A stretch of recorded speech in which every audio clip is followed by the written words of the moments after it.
Yeah, but yeah, if you did run a red light and get into an accident, you might need a new organ. How would you get that? But from space, of course. Sure. Why not?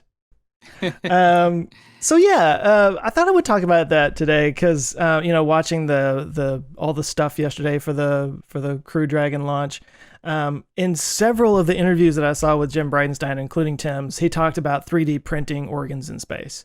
And I was like, okay, what is he talking about? What is this? I have to find out. So I took a look at it, and it's a company called TechShot. So, basically the ISS is just a floating science lab in space.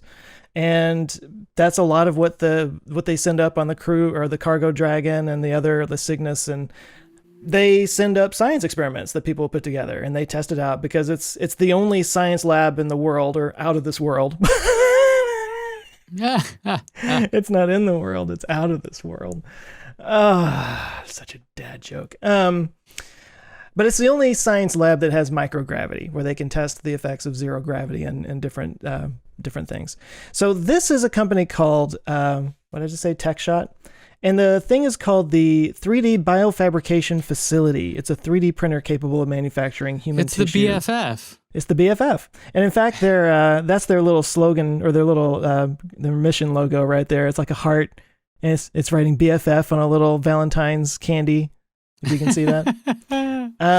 But yeah, so here's the deal. Here, I was like, why is this a thing? Well, they explain that if you were trying to manufacture tissue, you basically have to use different kinds of cells and layer them on top of each other.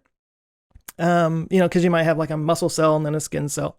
It's probably not exactly the right terminology there, but the point is, in order to make that happen here on Earth in a gravity environment, you have to do it inside sort of a scaffold so that it can keep them from intermixing with each other, because otherwise they just kind of puddle together into a pile of goo.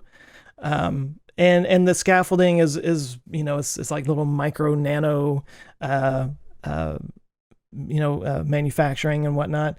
So to do this in space, though, with no gravity, you don't have to worry about it all smushing together into a puddle of goo. You can just put one layer on top of the other, and they don't intermix because there's no gravity forcing it to intermix. So by doing that, they can print human tissue by using like stem cells and pluripotent stem cells and mixing it all together. It's pretty freaking cool, and I can see why Jim Bridenstine's gotten so excited about it. And so you'd print like a liver. I mean, we're not there yet, but that's kind of the idea. So that went up in July of last year, 2019. This BFF. It's kind of hard to say that and not laugh. And they brought it back in January of this year, on a return mission, and they were able to successfully. I'm just see if I can find where it was, but they were able to 3D print basically like 3 inches by 2 inches. So not, I mean, it's an experiment still, but the idea is that, I mean, if it was a success is the thing. So they were able to prove out the idea of being able to print out human tissue in a microgravity environment. So to expand on this further on down the road, possibly, who knows, you might be able to have a floating, so there it is right there. That's the TechShot. That's the BFF. It even has the heart on it. Yeah. I mean, imagine though, they might be able to have a whole lab up in space being able to 3D print different organs using different types of blood types that would not be rejected by people, or even using, samples of somebody's stem cells that could go up and that would make sure that their body wouldn't reject it. We're not there yet, but that's exciting technology, Yeah. I wonder, Because I'll just read this what right I see here. is the economics of it, right? Where like, yeah, of course, Elon Musk is the only person that could afford this. You know what I mean? Well, but that's the thing is like, this actually ties in a little bit. There's a video I've been working on. It's not coming out on Monday or anything, but it's in the works. That's basically about how to become an astronaut. Like if you wanted to be an astronaut, how could you? What are the requirements for that? And of course, it went down like serious rabbit holes of the fact that the reason why Crew Dragon going up is such a big deal is because we've only had one ride to space this whole time, and that's through Russia. And there's a national pride thing associated with that, which is why you've seen so much chest thumping and Launch America and patriotism around this whole thing. And that's, it's fine. But really the bigger thing is we're now going to have another ride to space. And then once Starliner gets up there, we're going to have 3 rides to space. And once they get Orion going, we could have possibly 4 rides to space, especially to the moon. And then Sierra Nevada, possibly with their Dream Chaser, we could have 5. I mean, so the cost of getting human beings into space is going to go down. And then there's also the heavy lift capacity of things like the Starship and the New Glenn that are going to be able to get up big, huge, space construction projects. There's no reason to think that we couldn't have either a module on the ISS or a standalone lab. Might not even need any humans on it. That could, you could send up cargo to. It docks. It prints a bunch of organs. They come back down. Sends it back down. I mean, it's not going to be cheap, but if that's the only way to do it, it's cheaper than figuring out how to, undo gravity down here on Earth. It's interesting. Apparently the guys at Area 51 have figured that out. So Well, that would be the ultimate thing. If we really could figure out gravity and could figure out how to like counteract gravity. Well, of course, then we'd have flying cars and everything. There's a great, is it a Daniel Suarez book? It's a book I read, not called Change Agent, but they talked about that where there's like this, maybe it is called Change Agent, and there's there's actually in the world a bureau of something that is withholding crazy, wild technologies from the rest of us because it would force us into panic and we wouldn't know how to deal with it.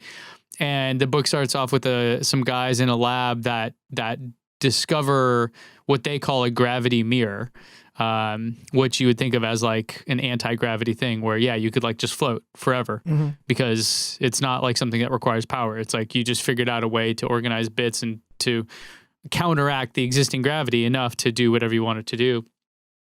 And the minute they discover it, a team of like SWAT guys raids the thing, and one of the guys just wakes up later like, what the hell happened? And he's in this weird place with all this weird stuff happening. And anyways, it was just a lot of, it's sci-fi, so it's kind of wild and crazy, but one of the interesting bits was just about like gravity is something that we really have no control over whatsoever. Like if you think about like, we can shield ourselves from, gamma rays and stuff like that. And we can deal with like so many natural elements and parts of the universe, but gravity is just one we just have no answer for. I mean, propellant and blowing stuff out of the back of a rocket is fine, but there's not like we can harness solar energy and do something with it, right? We don't have much to do with gravity. It's just, it is what it is. Gravity is... It's like the first scientific principle that you understand as a kid that what goes up must come down. Like it's the first thing that you kind of can grasp, and yet it's the one thing that we still have no clue how it works. Right, exactly. You're like, okay. It's like the biggest mystery in science. Why does mass attract to mass? We still don't know. Well, that's the concept of free energy. Right, where if you could figure that out, you could essentially just use gravity as a source of energy. If you could harness gravity in some way that you would have unlimited energy for anywhere you were in the world. Yeah. Or not even in the world, but even traveling through space, right? Like as you approach a new planet, like you could harness its gravity to refuel or something like that. Yeah. So things like that. I mean, it's funny how like in all these sci-fi movies, it's always, like hoverboards and flying cars that just kind of like just levitate and stuff. Yeah. And it's like we've seen it so much that we're like, why don't we have this? Yeah. But they never really explain how that tech works in those worlds. Yeah. Well, like, that's the Bob Lazar thing, the Area 51 UFO stuff. The way he described it was, it didn't, this flying saucer deal he had wasn't, and obviously take whatever grain of salt you want along with this. But the way he described it was it didn't have fuel and propellant. It was a gravity device.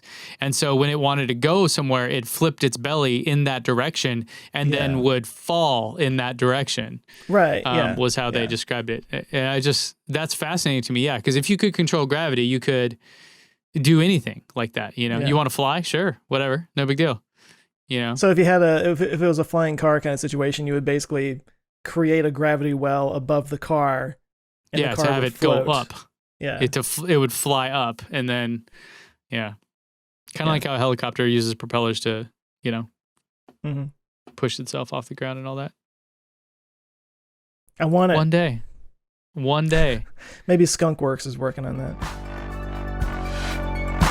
Hey guys, thanks so much for watching this clip from our show. If that's just not enough for you and you want to watch the full episode, you can go to olfpod.com/YT. And if you want more from us, you can consider becoming a Patreon member. You'll get early access to episodes. You can join our awesome community. You can actually watch us record live and get your name in the credits by going to olfpod.com/Patreon. So thanks everyone for watching. Check back every Friday for new clips here and new episodes on the main channel. Thanks everybody.